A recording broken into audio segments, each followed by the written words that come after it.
من الشیطان الرجیم بسم اللہ الرحمن الرحیم۔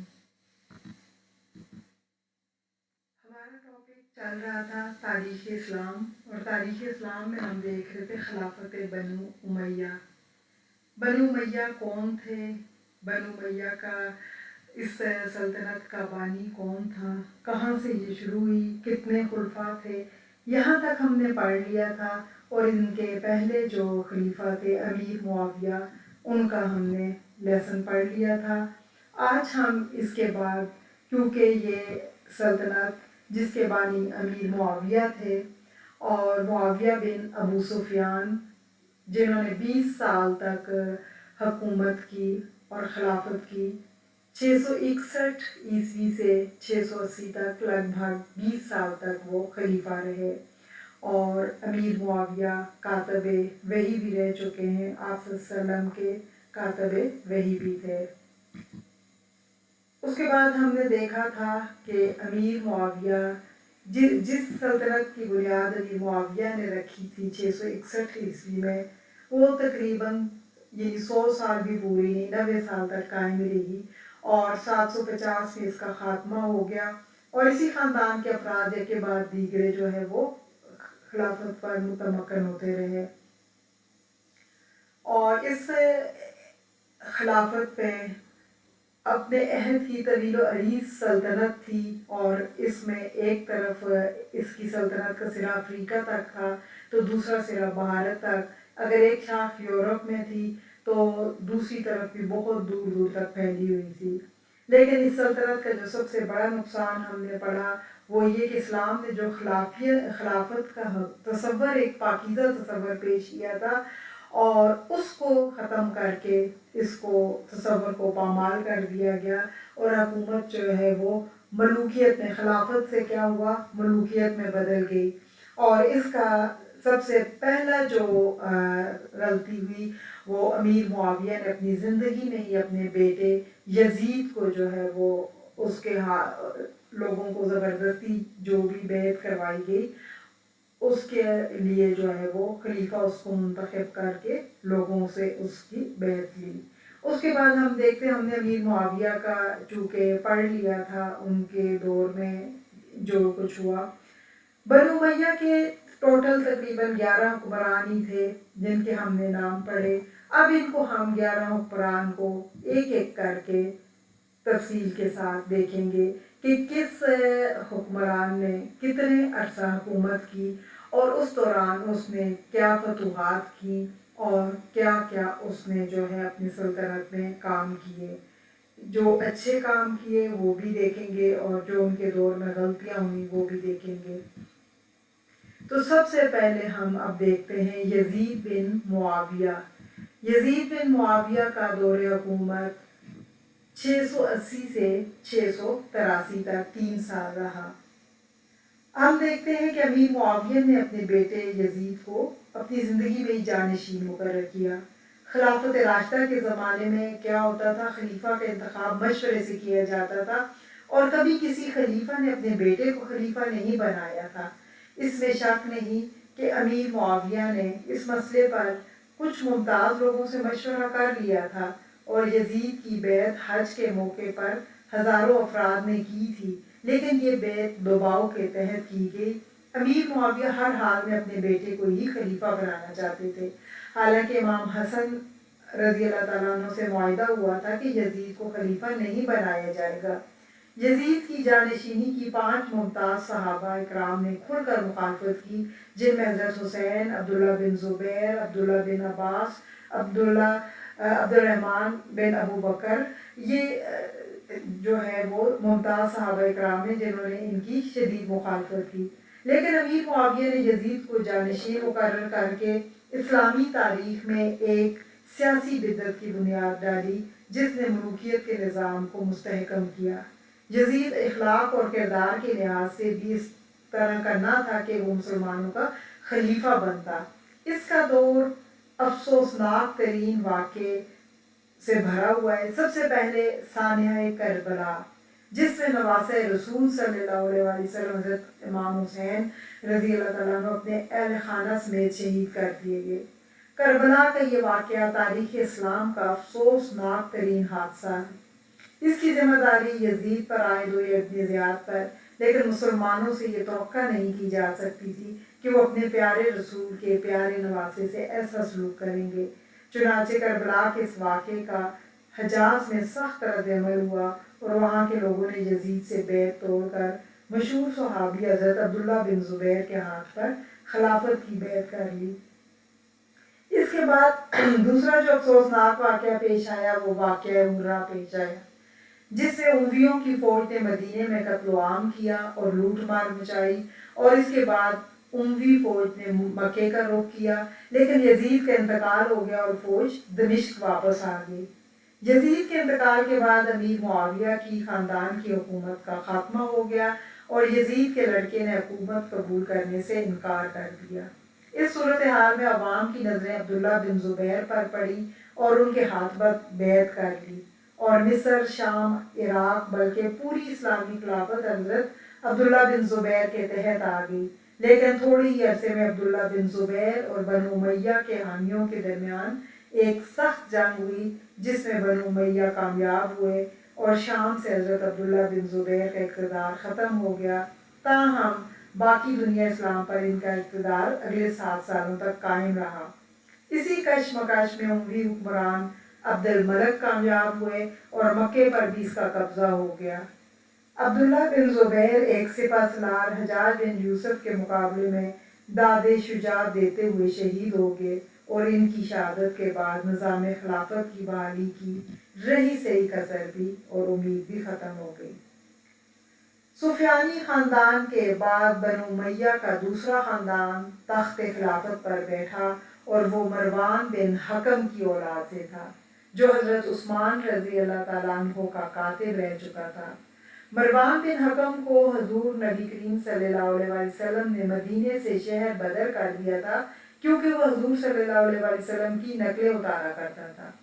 حضرت ابوبکر صدیق اور حضرت عمر نے اسے مدینے واپس نہ آنے دیا تھا، مگر ایک جنگ کے بعد صرف 9 ماہ تک وہ اس خلافت پر فائز رہا، اور اس کے مرنے کے بعد اس کا بیٹا عبد الملک تخت پر بیٹھا۔ وہ عبداللہ بن زبیر کو شکست دینے کے بعد پوری اسلامی مملکت کا حکمران بن گیا۔ اسی خاندان بنی امیہ اور اسی کو ہی خاندان بنی امیہ کا حقیقی بانی سمجھا جاتا ہے۔ اس کے عہد کا ایک اور کارنامہ قبۃ الصخرہ کی تعمیر ہے، جو فن تعمیر کا ایک اعلیٰ نمونہ ہے۔ اس کے بعد ولید بن عبد الملک 705 سے 715 عیسوی تک، یعنی تقریباً یہ 10 سال انہوں نے حکومت کی۔ عبد الملک کے بیٹے ولید کا زمانہ فتوحات کی وجہ سے مسلمانوں کا عظیم الشان زمانہ ہے، جس کے دوران قتیبہ بن مسلم نے بخارا، سمرقند اور کاشغر فتح کیے۔ محمد بن قاسم نے سندھ کو اموی حکومت کا حصہ بنایا۔ تیسری لشکرکشی موسیٰ بن نصیر اور طارق بن زیاد نے اسپین اور پرتگال پر کر کے اس کو خلافت کا حصہ بنایا۔ اس کے علاوہ مغربی بحیرہ روم میں جزائر پر بھی قبضہ ہوا۔ اس طرح ولید کے دور میں اموی حکومت کاشغر سے بحر اوقیانوس تک پھیل گئی۔ اس کے دور میں دارالحکومت دمشق میں ایک شاندار مسجد تعمیر کی گئی، جو جامعہ اموی کہلاتی ہے۔ اس زمانے میں دنیا کی کوئی طاقت اسلامی خلافت کے سامنے آنے کا سوچ بھی نہیں سکتی تھی۔ اس کے بعد سلیمان بن عبد الملک 715 سے 717 2 سال تک انہوں نے خلافت کی۔ ولید کے بعد ان کا بھائی سلیمان بن عبد الملک خلیفہ ہوا۔ اس نے اگرچہ صرف 2.5 سال حکومت کی، لیکن اس کے دور حکومت میں کئی اہم واقعات پیش آئے، جن میں ولید کے دور کے 3 مشہور سپہ سالاروں محمد بن قاسم، موسیٰ بن نصیر اور قتیبہ بن مسلم کا افسوسناک انجام بھی شامل ہے۔ اس کے دور کا دوسرا اہم واقعہ قسطنطنیہ کا ناکام محاصرہ ہے۔ اس کے دور خلافت کا تیسرا اور اہم ترین واقعہ حضرت عمر بن عبدالعزیز کی جانشینی ہے۔ اس کے بعد حضرت عمر بن عبدالعزیز جانشین ہوئے۔ 717 سے 720 2.5 سال کے لگ بھگ 2.5 سے 3 سال انہوں نے حکومت کی۔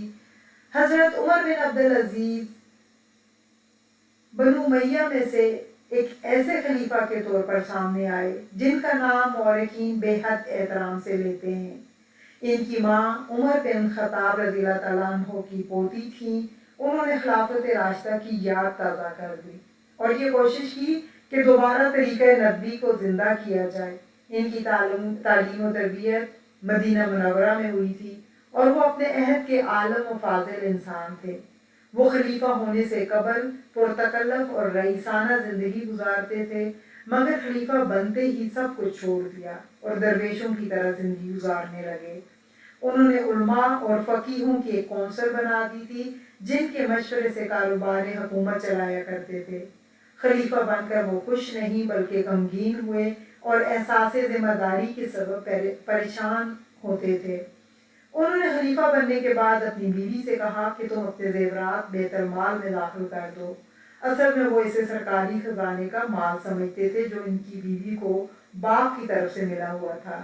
حجاج بن یوسف کو آپ ظالم سمجھتے تھے، لہذا اس کے ماتحت کام کرنے والے لوگوں کو آپ نے سرکاری عہدوں سے برخاست کر دیا تھا۔ عمر بن عبدالعزیز کی انصاف پسندی اور خدا ترسی کے سبب خود بنو امیہ کے لوگ ان سے ناراض رہنے لگے تھے، کیونکہ جن لوگوں کو ناجائز طریقے سے جاگیریں ملی ہوئی تھیں یا سرکاری مراعات حاصل تھیں، انہیں آپ نے واپس لے لیا۔ آپ لوگوں سے تحفے طوائف قبول نہیں کرتے تھے اور اسے رشوت سمجھتے تھے۔ حضرت عمر بن عبدالعزیز کا دور سلطنت بنو امیہ کا سب سے نرالا اور شاندار دور تھا جس نے خلافت راشدہ کی یاد تازہ کر دی۔ حالانکہ آپ کا دور خلافت محض 2 سال 5 ماہ کا رہا، لیکن اس مختصر مدت میں انہوں نے وہ کارنامے انجام دیے کہ مسلمان انہیں 5واں خلیفہ راشد قرار دیتے ہیں۔ عمر بن عبدالعزیز کا سب سے بڑا کارنامہ ظلم و زیادتی کا خاتمہ ہے۔ انہوں نے ظالم اور جابر عہدیداروں کو عہدوں سے ہٹا دیا، بیت المال کو رعایا کی ملکیت بنایا۔ اخلاق و کردار کی بلندی کے لحاظ سے وہ تابعین کی اس طبقے سے تعلق رکھتے تھے جو اپنے عمل میں صحابہ کرام سے مشابہ تھا۔ خلافت راشدہ کے بعد ملوکیت کے دور میں ان کا عہد پہلی اور آخری مثال ہے کہ جب خلافت کے اسلامی تصور کی بالادستی قائم کرنے کی کوشش کی گئی۔ آپ نے حضرت علی رضی اللہ تعالیٰ پر سب و شتم کی کبھی رسم کو بند کرایا اور 9 مسلموں سے جزیہ وصول کرنے کی بھی بندش کرائی۔ حضرت عمر بن عبدالعزیز کی ان انقلابی اصلاحات نے ملوکیت کے نظام اور اس کے تحت پرورش پانے والے مفاد پرست طبقے پر کاری ضرب لگائی۔ اس طبقے کی رہنمائی شاہی خاندان کے افراد کر رہے تھے۔ حضرت عمر کی ان تیز رفتار اصلاحات سے ان کو یہ خطرہ پیدا ہو گیا کہ وہ خاندانی بادشاہت بھی ختم کر دیں گے اور خلافت کو عام مسلمانوں کے حوالے کر جائیں گے۔ چنانچہ انہوں نے حضرت عمر بن عبدالعزیز کو زہر دے کر شہید کر دیا۔ شہادت کے وقت ان کی عمر محض 39 سال تھی۔ اس کے بعد یزید بن عبد الملک کا دور آتا ہے۔ 720 عیسوی سے 724 4 سال کا تقریباً عرصہ ہے۔ حضرت عمر بن عبدالعزیز کے بعد سلیمان بن عبد الملک کی وصیت کے مطابق یزید بن عبد الملک خلیفہ بنا۔ وہ محض 40 روز تک یعنی 40 دن تک اس سلطنت کو عمر ثانی کے اصولوں پر چلاتا رہا۔ پھر یہ بھاری پتھر اس سے بھی نہ اٹھ سکا اور تمام اصلاحات منسوخ کر کے وہی پرانا نظام دوبارہ قائم کر دیا۔ 4 سال 4 ماہ حکومت کرنے کے بعد اس کا انتقال ہو گیا اور اس کا بھائی ہشام بن عبد الملک خلیفہ بن گیا۔ ہشام بن عبد الملک 724 سے 743 تقریباً 20 سال کے لگ بھگ حکومت کی اور وہ خاندان بنو امیہ کا آخری بڑا حکمران تھا جو بڑا پاک باز، منتظم، کفایت چار اور بیدار مغز حکمران تھا۔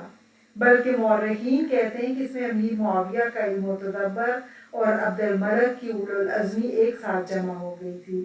اس کے زمانے میں سلطنت کی حدود داغستان، ایشیائے کوچک اور موجودہ سینیگال اور مالے تک پہنچ گئیں، جبکہ مراکش کا انتہائی جنوبی حصہ بھی اس کے دور میں سلطنت کا حصہ بنا۔ اس کے زمانے میں سندھ کے گورنر تک وہ تمام علاقہ فتح کر لیا جو اب پاکستان کہلاتا ہے۔ اس کے علاوہ اس نے ہندوستان میں اور بھی بہت سے علاقے فتح کیے۔ اس کے دور کا سب سے اہم واقعہ مسلمانوں کا فرانس پر ناکام حملہ تھا، جہاں مسلمان عبد الرحمن کی قیادت میں کوہ پائرینس عبور کر کے جنوبی اور مغربی فرانس فتح کرتے ہوئے ٹورس کے مقام تک پہنچے، جو پیرس سے صرف 150 میل کے فاصلے پر ہے۔ یہاں مسلمانوں کا یورپ کی متحدہ افواج سے مقابلہ ہوا، جس میں امیر عبد الرحمن شہید ہو گیا اور مسلمانوں کو شکست ہوئی۔ مروان ثانی 744 سے 750 6 سال تک انہوں نے حکومت کی اور یہ اس خلافت کے آخری جو ہے خلیفہ تھے۔ ہشام کے بعد ہی بنو امیہ کا زوال شروع ہو گیا اور بالآخر مروان ثانی کے عہد میں معرکہ ذاب میں شکست کے ساتھ ہی ساتھ سلطنت امیہ کا ہمیشہ کے لیے خاتمہ ہو گیا۔ مروان شکست کھا کر مصر کی طرف بھاگا۔ عباسی فوجوں نے اس کا تعاقب کیا اور ہیرا کے مقام پر اس کو قتل کر دیا گیا۔ اس کے بعد ابو العباس صفاح پہلے عباسی خلیفہ کی حیثیت سے تخت پر بیٹھا۔ مروان کے قتل کے بعد بنو عباس نے چن چن کر امویوں کو قتل کیا اور مردوں کی قبروں کو اکھاڑ کر لاشوں تک کی بے حرمتی کی۔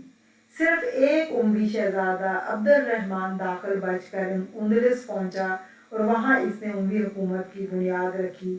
اسپین میں امویوں کی حکومت 138 ہجری سے 428 ہجری تک قائم رہی۔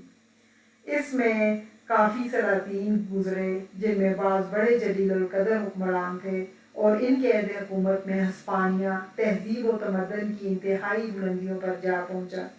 قرطبہ اور دمشق کی رفیع الشان مساجد اور عمارات آج بھی امویوں کے عروج و کمال کی یاد دلاتی ہیں۔ خاندان بنو امیہ میں امیر معاویہ، عبد الملک بن مروان، ولید بن عبد الملک اپنی فتوحات، انتظامی صلاحیتوں اور تمدنی ترقیوں کے اعتبار سے ممتاز حیثیت رکھتے تھے۔ ان کے بعد حضرت عمر بن عبدالعزیز اس خاندان میں بالکل مختلف قسم کے خلیفہ تھے اور ان کا دور خلافت راشدہ کا نمونہ تھا۔ ان کا ہر قدم اصلاحی تھا، وہ کسی پہلو سے دیگر اموی خلفاء کے مشابہ نہ تھے، اسی لیے ان کو 5واں خلیفہ راشد بھی کہا جاتا ہے۔ عمر بن عبدالعزیز کی قابل فخر خلافت کے بعد یزید ثانی کی خلافت کا جب آغاز ہوا، یزید اپنے پیشرو عمر بن عبدالعزیز کے نقش قدم پر نہ چل سکا اور وہی بنو امیہ کا نظام جب شروع ہو گیا۔ ہشام بن عبد الملک کا دور انتظامی لحاظ سے بنو امیہ کا کامیاب دور کہلاتا ہے۔ ہشام کے بعد یکے بعد دیگرے جو 3 خلفاء آئے اقتدار پر، ان میں کا دور تاریخ میں کوئی اہمیت نہیں ہے، البتہ انہیں بنو امیہ کے زوال کا ذمہ دار ٹھہرایا جا سکتا ہے۔ یہ تینوں خلفاء ولید ثانی، یزید ثالث اور ابراہیم انتہائی عیش پرست اور عقل و بصیرت سے ناآشنا تھے، اور آخری خلیفہ مروان ثانی انتظامی صلاحیتوں کا مالک نہ تھا، لیکن وہ انتظامی صلاحیتوں کا مالک اس طرح سے تو تھا، لیکن وہ بنو امیہ کی گرتی ہوئی دیواروں کو نہ سہارا دے سکا، اور مروان جو ہے وہ عباسی تحریک کے سامنے کمزور ثابت ہوا، اور اسی کے اوپر خلافت بنو امیہ یا سلطنت بنو امیہ جو ہے ہمیشہ ہمیشہ کے لیے ختم ہو گئی۔ سلطنت بنو امیہ کے جو زوال کے اسباب ہیں، ان میں سب سے پہلا پہلو جو ہے سلطنت بنو امیہ کا زوال کا، وہ یہ کہ اسلام نے جو خاندانوں اور قبائل کی جس تفریق اور امتیاز کو مٹایا تھا، بنو امیہ نے اس کو دوبارہ زندہ کر دیا۔ انہوں نے عربوں کے بھولے ہوئے سبق کو پھر یاد دلایا، اور یہی سبق ان کی بربادی کا باعث بنا، یعنی علویوں اور عباسیوں نے اسی خاندانی امتیاز کو اعلی کار بنا کر بنو امیہ کی بربادی کے سامان فراہم کیے۔ اس خاندان نے اپنی حکومت اور سلطنت کے استحکام کے لیے ظلم و تشدد اور لوگوں کو قتل کرنے سے دریغ نہیں کیا۔ خلفائے بنو امیہ میں زیادہ نامور اور قابل حکمران ہی اس غلطی کے مرتکب ہوئے۔ اس جبر و ظلم کا نتیجہ ان کے حق میں بہتر ثابت نہ ہوا، حالانکہ اس وقت ان کا نظریہ اپنے دشمن کو راستے سے ہٹانا تھا، جس کا الٹا اثر ہوا۔ بنو امیہ کی یہ خوبی بہرحال ہے کہ اس نے خلافت راشدہ کی فتوحات کو وسعت دے کر مشرق و مغرب میں پھیلا دیا۔ مشرق میں چین اور مغرب میں بحر ظلمات تک انہوں نے اپنے زمانے کی متمدن دنیا کو فتح کر کے فخر حاصل کیا۔ براعظم افریقہ کے ریگستانوں اور ہندوستان کے میدانوں تک اسلام بنو امیہ کی خلافت ہی میں پھیلا۔ اس خلافت کے بعد مسلمانوں کو جدید فتوحات کا موقع بہت کم ہی ملا، اور سب سے بڑی چیز یہ کہ بنو امیہ کے بعد اسلامی حکومت ایک مرکز پر نہ رہی بلکہ الگ الگ متوازی حکومتیں قائم ہوگی۔ اسلام کا ابتدائی زمانہ اور خلافت راشدہ کا دور مسلمانوں کی سادگی کا دور تھا، کیونکہ ان کی ضروریات زندگی محدود تھیں، لیکن عہد بنو امیہ میں آہستہ آہستہ ضروریات زندگی وسیع ہونے لگی اور عیش و عشرت بڑھنے لگا۔ بنو امیہ کی حکومت میں خلافت کو موروثیت میں تبدیل کرنے کے بعد جو سب سے بڑی تبدیلی نظر آئی وہ یہی عیش پرستی اور شہنشاہیت ہے۔ یہی وجہ ہے کہ آخری دور میں اس کا اثر اس قدر بڑھ گیا تھا کہ آخرکار یہی تبدیلی ان کے زوال کی وجہ بن گئی۔